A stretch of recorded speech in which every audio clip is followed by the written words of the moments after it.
Welcome to The Deep Dive. We're the podcast where we really get into it, plunging headfirst into source material to pull out those compelling insights, maybe some surprising facts, and, those moments that just make you go, ah. Exactly. And today we're diving into something, well, truly unique. Yeah, it really is. We've got this source material, this personal account, and honestly, it reads less like a standard document and more like, I don't know, the start of some kind of thriller novel, but it's presented as just a raw, unfiltered, firsthand story. It's incredibly singular, Yeah. definitely, and very intense. It grabs your attention right away. Yep. You don't often get material that paints such a vivid picture of one person's struggle, especially on this kind of scale. Right. So our mission today, what we're trying to do is carefully unpack the claims, the experiences of this individual who says they're under, well, they use the word siege, a long-term one involving, they claim, powerful institutions, various people in Iceland. hmm We're going to pull out the core story, the specific things they allege, and this feeling they describe, this pervasive sense of being targeted. It's all coming directly from the notes and communications they provided. And it's important to stress, this isn't about us saying, yes, this happened, or no, it didn't. No, not at all. Our goal is really to understand the details as described by the author. We're bringing you their account, raw and unfiltered, trying to grasp the world as they present it. Exactly. And for you listening, this is a chance maybe to engage with a story that really challenges how we usually think about, individuals interacting with big societal structures, with authority, even privacy itself. It definitely does. So, yeah, prepare for a deep exploration. It's a world where someone's personal experience collides head-on with these really serious allegations of systemic influence, maybe orchestrated opposition. It raises some big questions about power, doesn't it? It really does. Okay, let's get into it. #I, the deeply personal account of a siege. All right, let's start unpacking this. And maybe the place to begin is with the statement that just, well, it hits you right away. It feels like the core assertion. The author says, and this is a direct quote, "Of course, a stupid question gives you a stupid answer. They're forcing off me my ingenuity, the money, my business. It's some kind of siege around me. I'm being stalked. They simply occupy my life." Wow. Yeah. I mean, that's not just complaining about having a bad day or some isolated problem. No, not at all. It's framed as this declaration of constant pervasive interference, almost like uh, a battle for their own life, their existence. The language itself, siege, stalked. What does that language really signal to you? Well, it carries enormous emotional and psychological weight, doesn't it? It's not describing minor annoyances. It suggests this all-encompassing attack, a systematic assault, really, on every part of their personal and professional life. And that phrase, they simply occupy my life. That's incredibly powerful. It suggests more than just losing privacy or control. It's like a complete colonization of their own agency. From their perspective, it feels like every choice, every action, every single moment is being watched or maybe even dictated by these outside forces they can't see. So life becomes less about living and more about just reacting. Exactly. Constantly reacting to this pressure they feel. It implies this profound loss of autonomy, and you get the sense of this desperate fight just to preserve themselves against something overwhelming. And this feeling, this sense of an all-out attack, it seems directly linked to their attempts to get help through official channels. Yes, absolutely. They talk about this deep frustration, saying, first of all, if you try to get an attorney, they don't give you service. If you try the police, they don't give you service. You can call it a siege. That's how authorities make sure you don't get your legal and civilian rights. Mm-hmm. That suggests it wasn't just one or two bad encounters. It paints a picture of, a systematic pattern of denial, like a deliberate blocking of justice. So how consistent was this? Did they provide details? Oh, yes. The source material details this extensive and frankly pretty disheartening list of attempts to get help Right. over many, many years. Right. So, for instance, looking for lawyers, they really lay it out, shows this determined, almost desperate search. They mentioned Ragnar Alelsteinsson from Logman F. Yeah. That's an Icelandic law firm. Their email was apparently opened way back on May 30th, 2006. 2006. Wow. Yeah. Then Andri Sveinsson, Lögfræðistofa Reykjavíkur F., another Icelandic firm. That was June 2006. So right from the very beginning, they're trying to establish legal routes and just nothing. Seems like it. And the pattern continues. They reached out to Hróbjartur Jonathanson at AM Praxis EF. another law practice there. Multiple emails between October 2006 and July 2007. Any luck there? Well, the notes say it yielded some results initially, but crucially, no actual meetings, no concrete action before the communication just stopped. Yeah. And then there's this really striking story involving Augusta Ragnarsson from BBA Legal, a well-known firm, in July 2007. The author describes going there in person, calling from home, and the secretary supposedly refused to even write down their name for an appointment. Refuse to take their name. That's the claim. It paints this really powerful image of being systematically shut out, stonewalled.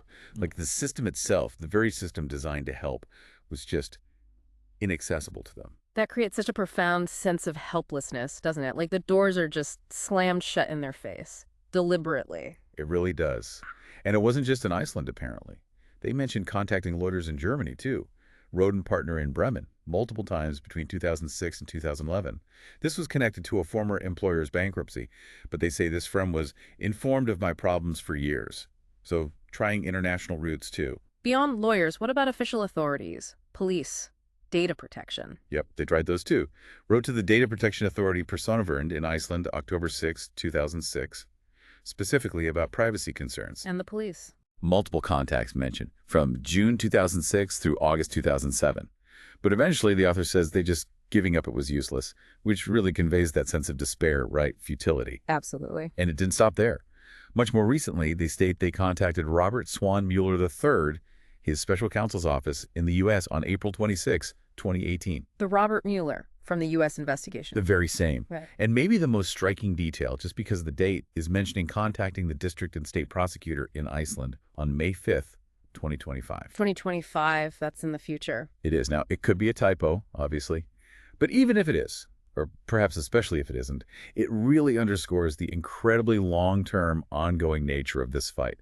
Their persistence in seeking justice, projecting it even years ahead. So this consistency, this alleged denial of service stretching over, what, more than a decade, maybe closer to two, it just creates this overwhelming sense of entrapment for the author. Exactly. It's not a single rejection. It's presented as this multi-decade pattern that, as they put it, strips them of their legal and civilian rights. This lack of any official help becomes a cornerstone of their whole siege narrative. They feel completely shut out. It makes you think about the psychological impact. If you feel you have nowhere to turn, no one in authority will even listen. The burden must be immense, just constantly hitting that wall, not even finding a starting point for justice. Yeah, immense. Okay, so if the denial of basic services creates this feeling of isolation and frustration, the next part of the account moves into territory that feels genuinely unsettling, deeply personal intrusions. The author makes some really startling claims. One that just leaps out is, the truth, I can't even go to the toilet without spectator. Yeah, that's a visceral image, isn't it? Incredibly so. It paints this picture of just absolute lack of privacy, total erosion of personal space, like being utterly exposed constantly. It implies an environment where even the most private, most vulnerable moments are felt to be under observation. And they explicitly connect this sense of physical surveillance to digital compromise. How so? They claim they give you some passport problems, of course. They have my operating system and keyboard. So not just being watched, but their computer, their typing, everything. That's the implication, that their digital world, personal computer, files, maybe even every keystroke isn't secure. It suggests a complete breakdown of digital security, of personal autonomy. Even their thoughts, as they type them, aren't truly private in their view. It extends the siege right into their digital self. And this alleged surveillance, it apparently followed them right into their work, even at home. Yes, they describe this situation. Work from home, the wireless internet, where I was located in Iceland, and we were working from home. Then key people around us who were often in the home were related to municipalities and one political party, which means it is just like having the police in your home without uniforms. Wow. That's an extraordinary claim. People in their home, connected to politics and local government, essentially acting like undercover police. That's the picture they paint.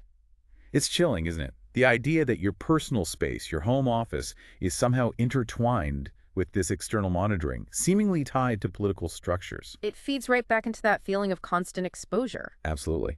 And it leads to their statement, my office is where my IP address is, work from home or wherever my IP address is. This implies there's literally no escape. Anywhere they connect online is potentially compromised. From their perspective, yes. Anywhere their IP address pops up becomes a location for this ongoing monitoring. It suggests a life lived entirely under a microscope. No safe space, no private corner. The mental toll of feeling that constantly. You can only imagine the anxiety, the paranoia it could foster. And it goes beyond just surveillance and inconvenience, right? There are accusations of actual harm. Yes, very serious ones.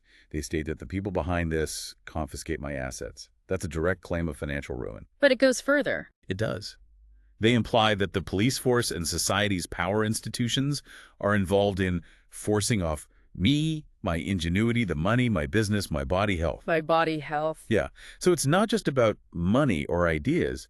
It alleges this profound systemic harm extending to their physical and mental well-being, attributing health problems directly to the actions of these powerful institutions. So the siege becomes an attack on everything, their ideas, their money, their health, their life. That's precisely how it's framed. An Yeah. existential threat to their entire being, a complete dismantling of the individual. It's an overwhelming picture of total disempowerment they're describing. Hashtag tag 2. The allegations of systemic entanglements and influence. Okay, so we've got this picture of the profound personal impact, privacy, health, finances this alleged siege has had. But the story gets, well, even more intricate when we look at the claims about systemic entanglements, how things connect. Right. This is where the author starts weaving their personal experiences into this much broader, complex network of alleged power players in Iceland. Business, politics, the justice system, all supposedly intertwined. And it raises serious questions about accountability, impartiality, if these claims hold water. Absolutely. What's fascinating is how quickly they connect their personal situation to specific entities and people. They focus heavily on a company called Exista. What do they say about Exista? They state very directly. One of Exista's two CEOs was the son of Iceland's state prosecutor at the time. The state prosecutor, the top prosecutor in the country. Yes. So right there, a direct family link between a major company, Exista, and the absolute highest level of the legal system. From the author's perspective, this screams conflict of interest. It immediately raises flags about impartiality. And Exista itself, was it a significant player? Hugely significant, according to the author. They describe it as one of the biggest shareholders in Kaupthing Bank. Kaupthing, one of the big banks that collapsed in 2008. Exactly. And also, the owner of the internet provider, Simon and Mila, owner of a distribution network for Iceland. So a major bank shareholder owning the national internet infrastructure and connected to the state prosecutor's family. Precisely. That combination, finance, critical infrastructure, top law enforcement connection, suggests a massive concentration of power, which the author clearly finds deeply disturbing. And they suggest this had real consequences, especially after the financial crisis. Yes, they say, therefore, a special prosecutor had to be appointed later after the bank collapse. But then they point out who got appointed. The appointed special prosecutor was the district commissioner of Akranes municipality. Akranes, a specific town, so a local official appointed to this major national role. Exactly. Which the author seems to imply highlights this unusual connection between local and national power. And it starts to build this picture, this recurring theme around this one specific municipality, Akranes. Interesting. Are there political dimensions mentioned too? Oh, yes. The author notes, I think it's fair to say that those guys at Exista had connections with the Progressive Party and the Icelandic cooperation movement in Icelandic Samvinnuhreyfinguna. So, big business, big politics, top justice officials' family. It's presented as a very tight circle. A very tight circle indeed, a fusion of economic power and political influence, deepening the author's concerns about fairness and impartiality in the whole system. This focus on Akranes municipality, does it come up again? It does, quite strikingly. The author points out several connections converging there, which seem, from their perspective, maybe too coincidental. Like what? Well, they mention their former banker, who was around Energy Guard and Knowledge Guard, was engaged in special projects for Akranes municipality after the bank crash in May 2011, working on employment and innovation there. Okay, a personal link to local government projects. Right. And then, perhaps even more significantly, the former director of the internet provider, Seaman, was made mayor of Akranes. The director of the national internet company became the mayor of this specific town. That's the claim. So it's not just random individuals. It looks like key figures from these powerful national entities are ending up in positions of influence within this one specific local authority. It suggests a really tightly knit network, power concentrated both nationally and locally. It creates this feeling of a small world, doesn't it? Very much so.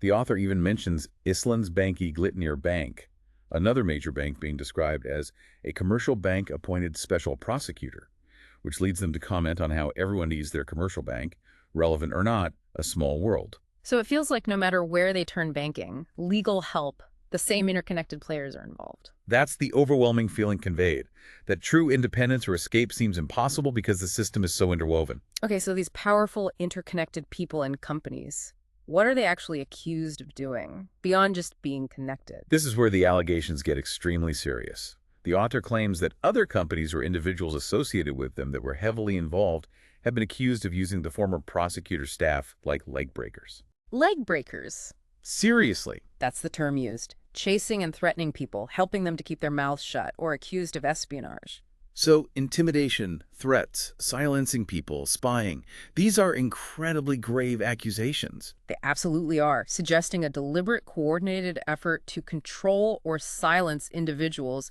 using very harsh methods. And the author feels this directly affects them. Yes, they make that link explicit. They state, quite simply, I seem to have some privacy issues over the years. It brings these broad, serious accusations right back to their own personal experience of being watched, of having their privacy violated. It reinforces their feeling of being targeted by these alleged tactics. Definitely. And their overall conclusion from all this is pretty chilling. They say all major players appear to have had good access to police and prosecutorial staff. Meaning, the powerful could use the police and prosecutors. That's the implication. A breakdown of impartiality. Powerful players, in the author's view, could leverage law enforcement and legal systems for their own ends. This perceived access just solidifies their feeling of being under siege by forces that operate almost above the law. Creates a deep sense of injustice. And these connections weren't just high-level abstract things, they extended into daily life. Apparently so, blurring lines between private and public, business and government in a very tangible way. Can you give an example? Yeah, there's this one detail that's almost hard to believe.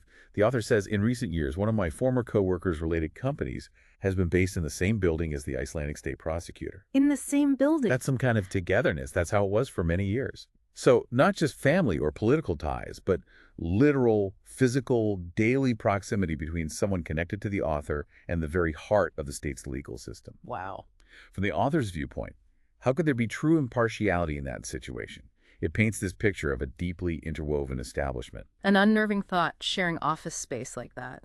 So, facing this perceived system, did the author describe trying to push back? Yes, absolutely. There's this account of a direct challenge to the Icelandic prosecutor, a demand for action.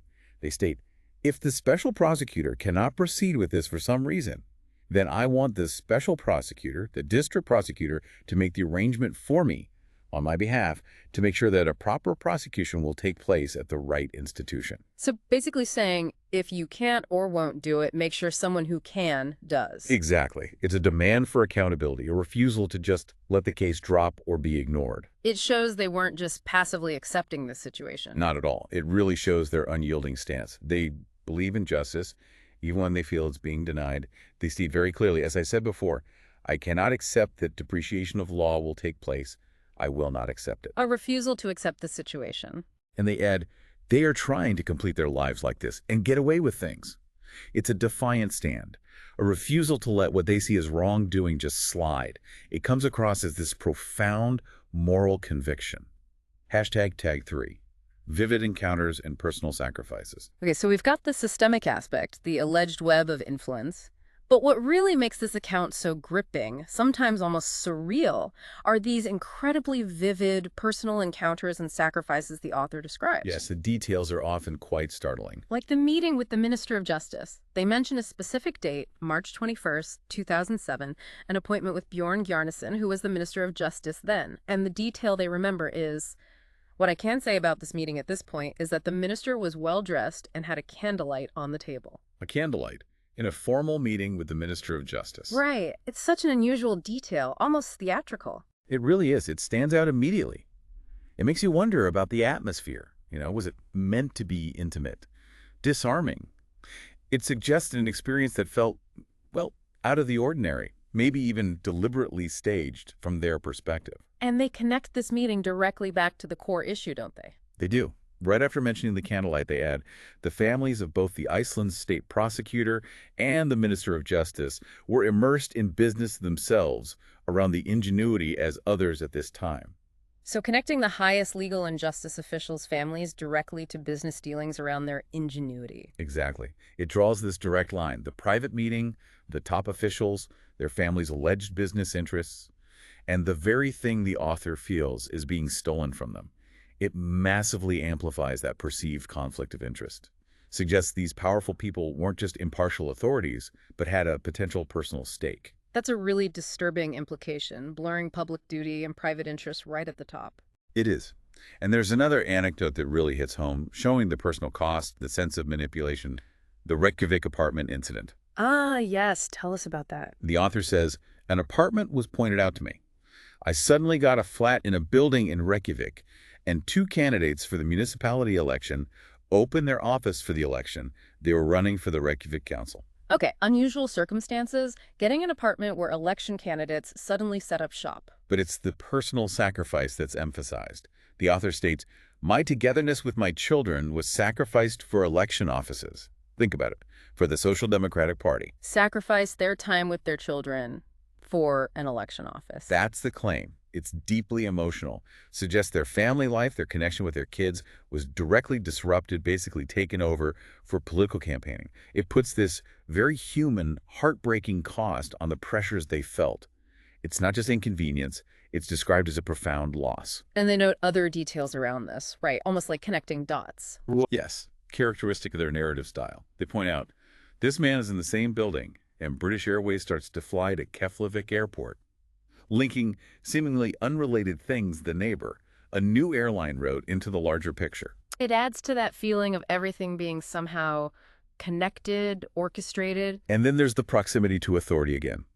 In the next building across the street was the police station at Verfiskata 113, 115, 150 Reykjavik, Iceland. A police station right there. Right across the street, reinforcing that feeling of being constantly watched, even in what seems like a personal domestic setting.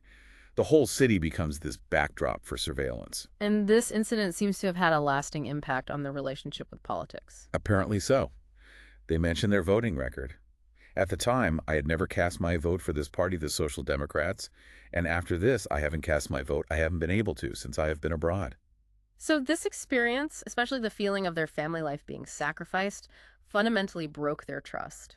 It seems that way. It's presented as this pivotal moment that severed their connection, their ability to participate in Icelandic electoral politics. And the connections weren't just high-level officials or political parties. They described them weaving right into their personal and professional circles, too. Yes, reinforcing that idea that this web touches every single part of their life.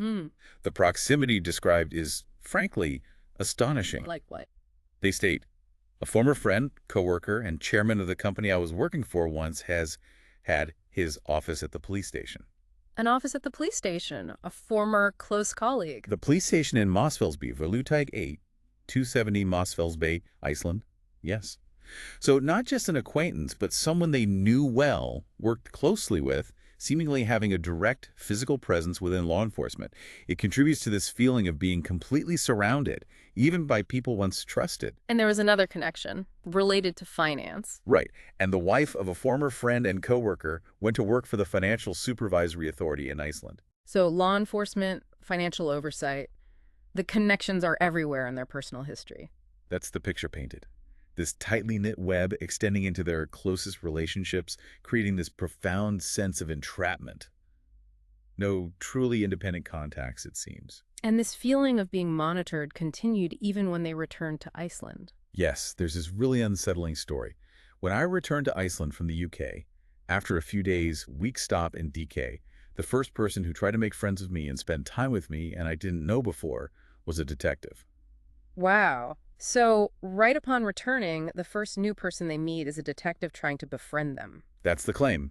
It strongly suggests this feeling of being tracked, targeted, deliberately approached under really suspicious circumstances, like their personal life was constantly shadowed by official scrutiny. Now, this is interesting. They even bring in high-level international politics. Yeah, it's quite thought-provoking. They weave in these details, almost connecting their personal saga to this bigger geopolitical stage, implying the siege has a global dimension. What specific meeting? They note, UK PM invited the Icelandic Prime Minister to Downing Street on 22.02.2006 to discuss some matters. Yeah. And again, 24 of April 2008.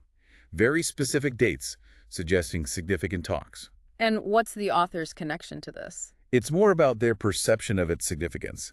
They say, let's say I wanted to be a little fly with big ears on the wall in Number 10 that morning. Wishing they could have listened in. Exactly. It shows how important they believe these meetings were to their situation, their intense curiosity about hidden agendas, discussions that might relate directly to them.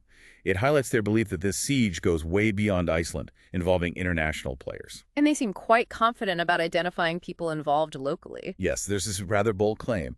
The people in the police force can all be named. suggesting they know exactly who was involved in watching them. It implies either a direct knowledge or at least a very strong conviction about the identifiability of specific individuals within the police force targeting them. Adds another layer to that sense of being pursued by known entities. Hashtag tag 4, the core of the ingenuity and its perceived threat. Okay, we've covered the personal impact, the alleged systemic entanglements. Let's focus now on what the author sees as the absolute core of all this, the target, the reason for the siege. Right, the ingenuity. They state, they're trying to nationalize it, my inventiveness, and give me some hard time. That word nationalize seems key. It is. And they are absolutely clear about their interpretation of that word. They state emphatically, nationalization is nothing else than a fancy word for stealing. So no ambiguity there. They see it as outright theft of their intellectual property. Precisely. It frames the whole conflict as a moral battle against perceived injustice, not some legitimate process. Do they give any specifics about what this ingenuity actually is? They offer a description. My ingenuity related to the music industry using the internet. Okay, so digital music industry related. That gives us a field, at least, a creative field, obviously involving technology. But according to the author, the stakes are much, much higher than just a personal project or a niche idea. There's a disclaimer included in their notes. What does the disclaimer say? It claims many of the most famous people in the world, politicians or in the entertainment industry, have taken part in my art, movies, or events, and some of the most valuable companies in the world are in my inventiveness. Wow. So famous people, valuable companies, involved in their art, their ingenuity. If that claim is accurate as described, it elevates this ingenuity dramatically. It's not just a personal idea. It's presented as something with global reach, huge commercial value, possibly involving very high-profile figures. Which would certainly explain why they feel powerful forces might be interested. Absolutely. It transforms the narrative from a purely personal struggle to one with potentially vast international implications and enormous economic stakes. Suddenly, the siege feels like it's about something incredibly significant. And does this alleged global significance tie into how they interpret things they see online? Digital footprints. Yes, exactly. They seem to view various online interactions as concrete proof of this external interest, this investigation into their work. They note, here are some interesting searches on my LinkedIn profile, where they look me up. Like seeing profile views as evidence of surveillance. Essentially, yes. Yeah. Perceiving these digital pings as direct confirmation of ongoing interest, of surveillance related specifically to this valuable ingenuity. It's like finding a digital trail. Is there a particularly striking example of this? There is one that's quite curious. A specific suggestion LinkedIn apparently made to them. You might be interested in U.S. Department of State International Affairs. LinkedIn suggested they might be interested in the U.S. State Department. That's what they report. Now, whether that's standard algorithm behavior or something more targeted, for the author, it clearly carries profound implications. It suggests their profile, their activities, might be flagged for attention by a major foreign government entity. For them, it would feel like startling confirmation of international interests. Exactly. Validation that the siege isn't just local. And it's not just political or governmental interests, right? There's a financial angle, too. Definitely. They mentioned Google Finance, some stock facts and market history related to my ingenuity. Suggesting it's something tracked on stock markets or has market value. It strongly implies that, yes, a tangible market-related value. This makes it a very concrete target for financial interest, not just artistic or political. It brings the world of high finance directly into the picture of the alleged siege. And amidst these specific points, there was a more cryptic mention about email. Yes, this brief, unsettling line. My Icelandic webmail became sorry. Became sorry. What does that even mean? It's unclear from the text, but it adds to this pervasive sense of digital breach, of compromised communications. It reinforces the idea that no digital space feels safe to them, that even private messages might have been accessed or messed with, a violation of their digital life. And the author connects all of this, their personal story, directly to big political and economic shifts in Iceland. Yes, they paint this grander picture. They note, the sudden retirement of former political party leaders, all called home, and the country is flowing with money. Suggesting these major national events are somehow linked to their ingenuity, almost conspiratorial. It does have that feel, and it connects directly to something else mentioned in the source material under related content. What's that? It states, the Icelandic Prime Minister Committee and representatives of some of the families who are involved in doing business with the ingenuity were made chairmen of Icelandic political parties. Wow. So families allegedly involved in business around the ingenuity ending up as heads of political parties. That's the assertion. It's an incredibly significant detail if true. It reinforces that theme of powerful families, political influence, all directly tied to the author's creation. It paints this picture where the entire political landscape seems to shift, key people taking leadership roles, all connected, in the author's view, to the manipulation and value of their work. From their perspective, it's not random at all. It's a reordering of power linked to them. Precisely. So, summing all this up, how do they characterize the forces against them?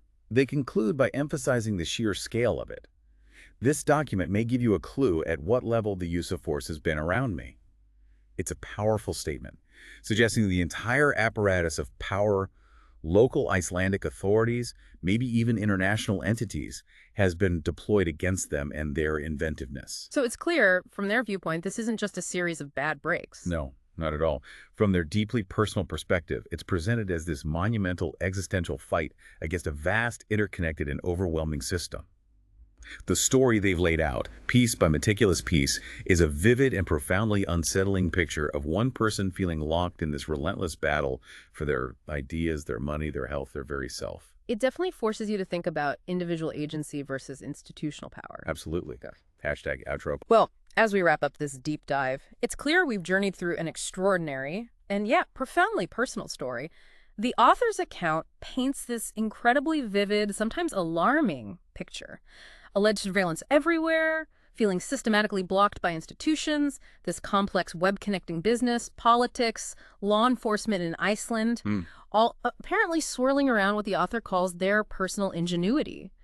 It really is a singular story of feeling like an entire system is against you. It truly is, and it makes you, the listener, reflect, doesn't it? What stands out to you about how all these different threads, the personal struggle, the legal dead ends, the political intrigue, even those hints of international connections, how they all seem to converge so intensely in this one person's experience, at least as they describe it. Yeah. This account really challenges us to think about the complexities, the ambiguities that are just inherent in such a personal, intense narrative, especially when someone feels their basic rights, their creations, are under attack by really powerful forces. Absolutely. This whole deep dive, coming straight from this unique personal account, it genuinely makes you question, doesn't it? The nature of truth, maybe, or accountability when one individual feels so completely besieged by a system. It does. And maybe the biggest aha moments here aren't about finding simple, neat facts. Maybe they're about the really profound questions that come up when someone's personal reality clashes so hard with institutional power, leaving them with this deep sense of a world operating just beyond their control, influencing everything. Something to definitely keep thinking about.